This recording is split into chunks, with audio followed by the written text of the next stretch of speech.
আসসালামু আলাইকুম। আজকে সর্বশেষ সংবাদ জানাবো আমি নুসরাত। প্রথমেই জানিয়ে দেব সংবাদ শিরোনাম।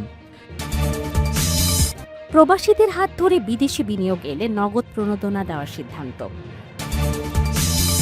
একবারে খাইয়ালামু বলা সেই যুবদল নেতার বাসায় যৌথ বাহিনীর অভিযান। কাস্টমস জটিলতার কারণ অবৈধ ঘোষণা দিয়ে পণ্য আনা, এনবিআর চেয়ারম্যান। সর্বশেষ জানাবো পুনর্বাসন ছাড়া উচ্ছেদের শঙ্কায় আজিমপুর জোন সি এর 418 পরিবার। শিরোনাম শুনলেন, এবারে বিস্তারিত। প্রবাসীদের হাত ধরে বিদেশি বিনিয়োগ এলে নগদ প্রণোদনা দেওয়ার সিদ্ধান্ত। প্রত্যক্ষ বিদেশি বিনিয়োগ এফডিআই বাড়াতে প্রবাসী বাংলাদেশিদের এনআরবি নগদ প্রণোদনা দেওয়ার সিদ্ধান্ত নিয়েছে সরকার। প্রবাসীরা যদি দেশে এফডিআই আনতে সহায়তা করেন তাহলে বিনিয়োগের একটি নির্দিষ্ট অংশ তারা নগদ প্রণোদনা হিসাবে পাবেন।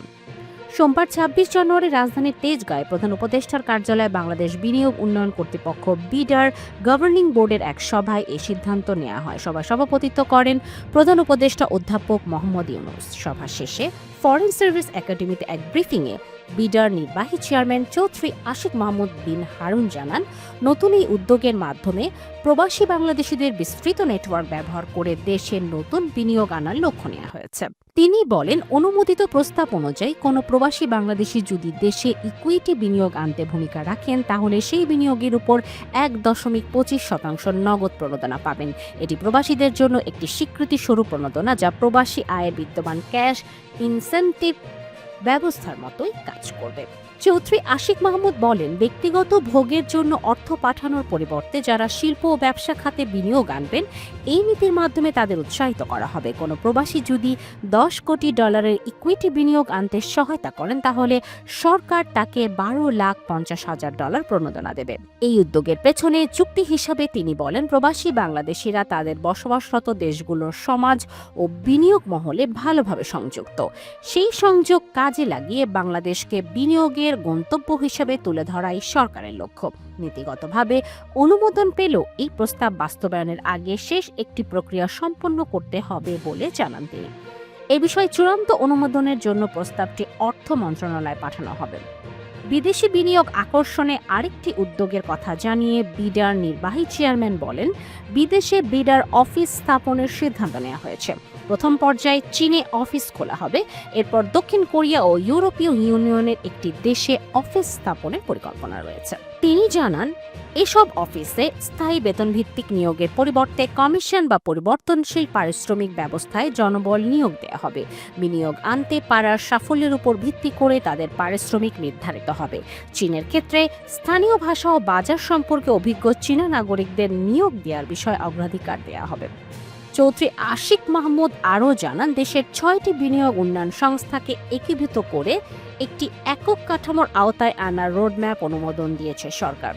সিঙ্গেল আমব্রেলা নামে পরিচিত এই ব্যবস্থার আওতায় বিডা, বাংলাদেশ অর্থনৈতিক অঞ্চল কর্তৃপক্ষ বেজা, বাংলাদেশ রপ্তানি প্রক্রিয়াকরণ অঞ্চল কর্তৃপক্ষ ব্যবসা, হাইটেক পার্ক কর্তৃপক্ষ, পাবলিক প্রাইভেট পার্টনারশিপ পিপিপি কর্তৃপক্ষ এবং বাংলাদেশ ক্ষুদ্র ও কুটির শিল্প কর্পোরেশন বিসিকের 6টি সংস্থাকে একীভূত করা হবে।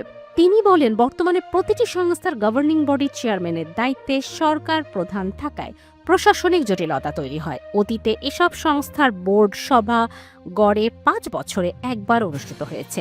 একীভূত কাঠামোর মাধ্যমে নিয়মিত তদারকি ও দ্রুত সিদ্ধান্ত নিশ্চিত করা হবে। আদর্শভাবে 6 মাস পর পর বোর্ড সভা হওয়া উচিত বলে মত দেন তিনি। এই ক্ষেত্রে কোনো সংস্থাকে বাড়তি সুবিধা না দিতে স্বাধীন তৃতীয় পক্ষের পরামর্শক নিয়োগের সিদ্ধান্ত নেওয়া হয়েছে। নীতিগত অনুমোদন মিললেও আইনগত ও কাঠামোগত বাস্তবায়নের কাজ পরবর্তী সরকারের সময় সম্পন্ন হবে বলে জানান তিনি। আপাতত নতুন সংস্থার নকশা ও কাঠামো তৈরির কাজই অগ্রাধিকার পাবে। এছাড়া বিডার কার্যপদ্ধতির আওতায় বেসরকারীকরণ প্রক্রিয়ার জন্য একটি আনুষ্ঠানিক নির্দেশনাও অনুমোদন দিয়েছে বোর্ড। আগে এই বিষয়ে নির্দিষ্ট দিক নির্দেশনা না থাকলেও নতুন সিদ্ধান্ত অনুযায়ী কমিশন ভিত্তিতে বিনিয়োগ ব্যাংক নিয়োগ দিয়েছে। সরকারি সম্পদ বেসরকারীকরণের পথ সুগম হবে বলে জানান বিডার নির্বাহী চেয়ারম্যান। ব্রিফিংয়ে প্রধান উপদেষ্টার প্রেস সচিব শফিকুল আলমও উপস্থিত ছিলেন। একেবারে খাইয়ালামো বলা সেই যুবদল নেতার বাসায় যৌথ বাহিনীর অভিযান। এই এরিয়াতে ঢুকেছেন কেন? এদিকে আর ঢুকবেন না, একবারে খাইয়ালামো শালারে যা।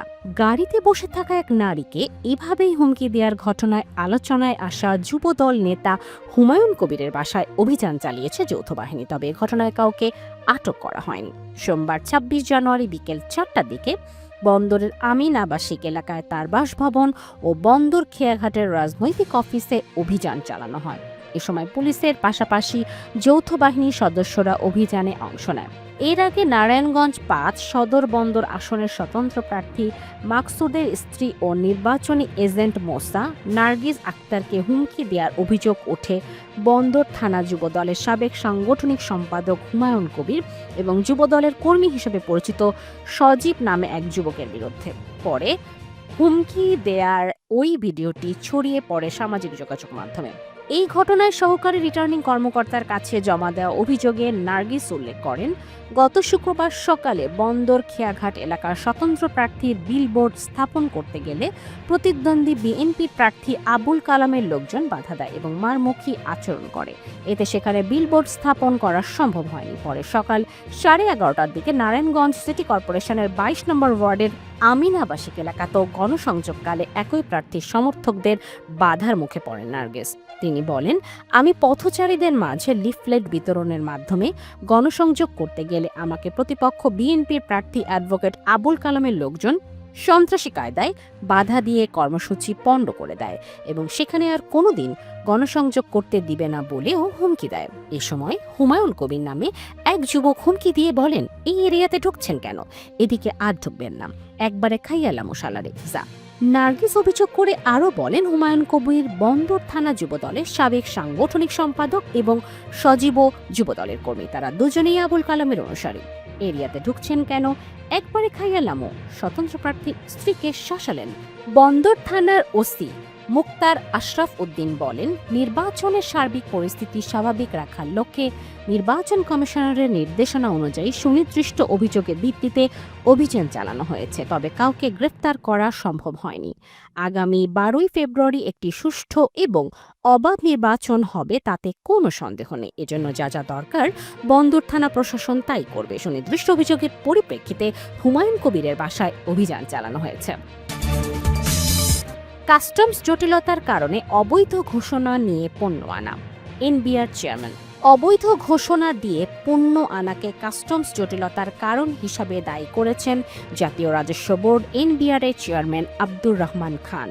সোমবার ২৬ জানুয়ারি আন্তর্জাতিক কাস্টমস দিবস উপলক্ষে এনবিআর আয়োজিত সভায় তিনি কথা বলেন। চেয়ারম্যান বন্ড অটোমেশনকে উদাহরণ হিসাবে টেনে নিয়ে তিনি বলেন, স্বচ্ছতা নিশ্চিতে আগামীতে রাজস্ব আদায়ের সকল তথ্য অনলাইন ভিত্তিক করতে চায় এনবিআর। আব্দুর রহমান খান বলেন, সরকারের চাহিদা মতো যেমন কর আদায় করা সম্ভব নয়, তেমনি সকল করদাতাকে খুশি করাও অসম্ভব। তবে এনবিআর এর সকল সেবাকে বৈষম্যহীন করার চেষ্টা চলছে। রাষ্ট্রীয় স্বার্থ রক্ষা করে বাণিজ্য সুবিধা বাড়াতে স্থানীয় শিল্পের সুরক্ষা ছাড়া সকল আমদানি পণ্যের শুল্ক কমানোর কথাও জানান এনবিআর চেয়ারম্যান।